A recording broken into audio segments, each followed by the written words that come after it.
Hi, നമ്മളെ പുതിയ വ്ളോഗിലേക്ക് എല്ലാവർക്കും സ്വാഗതം. ഇപ്പം നമ്മൾ നിൽക്കുന്നത് തമിഴ്നാട്ടിലെ കോയമ്പത്തൂരിലെ ഉൾഗ്രാമങ്ങളിലാണ്. അതായത് ഉടുമലപ്പേട്ട ആ ഭാഗത്ത് ഒരുപാട് തെങ്ങുംതോപ്പുണ്ട്. ഒരു സൈഡിൽ നിറച്ച് കാറ്റാടി ഉണ്ട് കേട്ടോ. നല്ല ഭംഗിയുണ്ട്. രാവിലെ 8 മണിയായിട്ടുള്ളൂ. നല്ല വെയിലുണ്ട്, ഉദിച്ചു വരുന്ന വെയിലാണ്. അപ്പോൾ നമ്മൾ ഉൾഗ്രാമങ്ങളിൽ പോയിട്ട് എന്തൊക്കെയുണ്ട് കാഴ്ചകൾ നോക്കാൻ വേണ്ടിയിട്ട് ഇറങ്ങിയതാണ്. അപ്പോൾ നല്ല ഭംഗിയുള്ള സ്ഥലമാണ്. അതായത് പ്രകൃതിയുമായിട്ട് നല്ല ഭംഗിയുള്ള സ്ഥലമാണ്. കാറ്റാടി തിരിയുന്നുണ്ട് കേട്ടോ. അവിടെ ആ സൈഡിക്ക് നല്ല കാറ്റാടി തിരിഞ്ഞുകൊണ്ടിരിക്കുന്നുണ്ട്, കറങ്ങിക്കൊണ്ടിരിക്കുന്നുണ്ട്. കണ്ടോ, ഒരു പാടാണ് കേട്ടോ. അതായത് ഇങ്ങനെ ഒരുപാട് സ്ഥലം ഇങ്ങനെ വിസ്തരിച്ച് കിടക്കുന്ന, വിശാലമായിട്ട് കിടക്കണേ. ഇതിൻ്റെ ഫ്രണ്ടിൽ നിൽക്കുന്നത് നിറച്ചും തെങ്ങും തോപ്പാണ്. ബാക്കിൽ പാടങ്ങളാണ്. കൃഷി ചെയ്ത് കഴിഞ്ഞിട്ട് പിന്നെ ഒന്നും ചെയ്യാണ്ട് കിടന്നിട്ട് പുല്ല് മുളച്ചിട്ട് കിടക്കുന്ന സ്ഥലങ്ങളാട്ടോ. ഇതിൽ നല്ല ഭംഗിയുണ്ട്. നല്ല കുത്തുന്ന വെയിലാട്ടോ. അങ്ങനെ ഉദിച്ച് വരുന്ന വെയിലാവുകൊണ്ട് കുത്തുന്ന വെയിലാണ്. അപ്പം നമുക്ക് ഇവിടെ എന്തൊക്കെ ഉണ്ടെന്ന് നോക്കാം. പോവാ. ഓക്കെ, കണ്ടോ, ബാക്ക് സൈഡ് നിറച്ചും തെങ്ങാണ് കേട്ടോ. നമ്മളെ കേരളത്തിലൊക്കെ ഇളനീരൊക്കെ വരുന്നത് ഇവിടുന്നായിരിക്കും. കാരണം ഈ പൊള്ളാച്ചി എന്ന് പറഞ്ഞാൽ തന്നെ തെങ്ങാണല്ലോ കൂടുതൽ ഉള്ളത്. ഇളനീരാണെങ്കിലും നാളികേരാണെങ്കിലും എല്ലാം ഒരുപാട് കേരളത്തിലും വരുന്നുണ്ട്. നമ്മൾ ആ ബോർഡറിലൊക്കെ ഒരുപാട് ലോറിയും കാര്യങ്ങളൊക്കെ നിൽക്കുന്നത് കാണാം. അപ്പം നമുക്ക് നോക്കാം എന്തൊക്കെ ഉണ്ട് എന്നുള്ളത്. നമുക്ക് ഇനി ഒരു ചായ കുടിച്ചിട്ടായിക്കോട്ടെ ബാക്കി.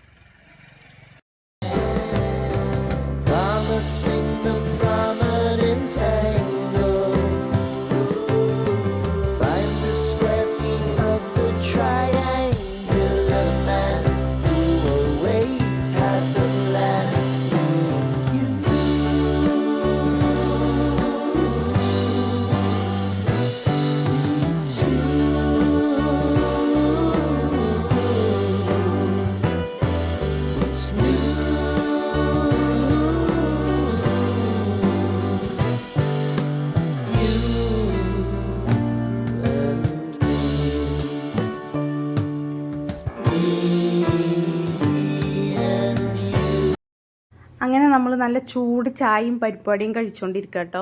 പരിപ്പുവടക്ക് വെറും 5 രൂപയുള്ളൂ, ചായക്കും 5 രൂപയാണ്. 5 രൂപേൻ്റെ കടയാണിത്.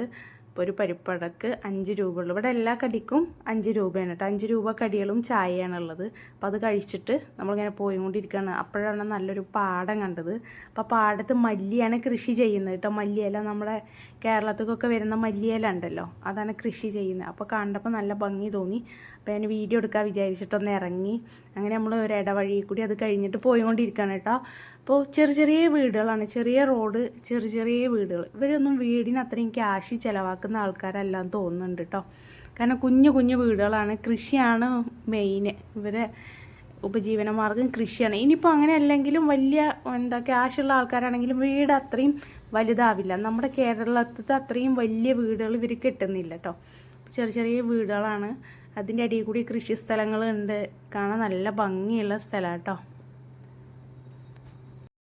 ഈ തമിഴ്നാടിൻ്റെ ഒരു പ്രത്യേകതയാണ് പുളിമരങ്ങളും അതുപോലെ നമ്മളെ കയ്പ് വേപ്പിൻ്റെ എല്ലാം ഉണ്ടല്ലോ, അതിൻ്റെ മരങ്ങളും നിറയെ ഉണ്ടാവും കേട്ടോ. അങ്ങനെ പോകുന്ന വഴിയിൽ നമ്മളൊരു ഏജ് ആയിട്ടുള്ള ഒരാളെ കണ്ടു. അയാൾ സുഖമില്ലാണ്ട്, ആരും ഇല്ലാണ്ട്, സഹായത്തിനൊന്നും ഇല്ലാണ്ട് ഇരിക്കുന്ന ഒരാളാണ്. അപ്പോൾ വഴിയിൽ കണ്ടപ്പോൾ നമ്മൾ കുറേ സംസാരിക്കാൻ വീഡിയോ എടുക്കുകയൊക്കെ ചെയ്തു കേട്ടോ. അപ്പോൾ നമ്മൾ വീഡിയോ എടുക്കുകയാണ്. അവർ സംസാരിക്കാൻ പറ്റും, പക്ഷെ അവർക്ക് ഒരാളെ സഹായം ഇല്ലാണ്ട് നടക്കാനും കാര്യങ്ങൾക്കൊന്നും പറ്റില്ല. അപ്പോൾ അങ്ങനെ അയാളെ കണ്ടപ്പോൾ നമ്മൾ സംസാരിച്ചുകൊണ്ടിരിക്കുകയാണ്. അത് കഴിഞ്ഞ് നമ്മൾ അങ്ങനെ മൂന്നാർ റോട്ടിൽ കയറി കേട്ടോ. ഇതാണ് ഉടുമലപ്പേട്ടയിൽ നിന്ന് മൂന്നാർ പോകുന്ന റോഡ് കേട്ടോ. ഉടുമലപ്പേട്ട വഴി മൂന്നാർ പോകുന്നവർക്ക് ഈ ഒരൊറ്റ റോഡേ ഉള്ളൂ. അങ്ങനെ നമ്മൾ മൂന്നാർ പോകുന്ന റോഡ് കയറി അങ്ങനെ മറയൂർ പോവാണ് കേട്ടോ നമ്മൾ.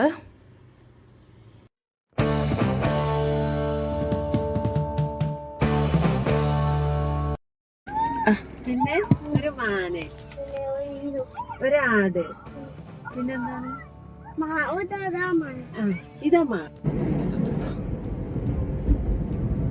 ഇതാണ് ചെക്ക് പോസ്റ്റ് കേട്ടോ. ഇവിടുന്ന് അങ്ങോട്ട് ഫോറസ്റ്റ് ആണ്. ഇതാണ് ചെക്ക് പോസ്റ്റിന്റെ ഇവിടുന്ന് അങ്ങോട്ട് ഫോറസ്റ്റ് ആണ്.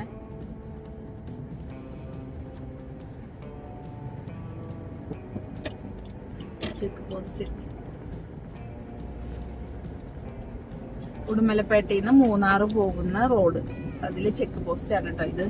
നമ്മൾ മൂന്നാർ വരെ പോകുന്നില്ല, ഉടുമലപ്പേട്ട നമ്മൾ മറയൂര് വരെ ഉള്ളു പോകുന്നത് കേട്ടോ. അങ്ങനെ നമ്മള് ഫസ്റ്റത്തെ ചെക്ക് പോസ്റ്റ് കഴിഞ്ഞിട്ട് നമ്മൾ പോയിക്കൊണ്ടിരിക്കുക കേട്ടോ. ഒരു ചെക്ക് പോസ്റ്റും കൂടി ഉണ്ട്. കച്ചവടക്കാരൊക്കെ ഉണ്ട് കേട്ടോ, ഇളനീരും തണ്ണിമത്തിനും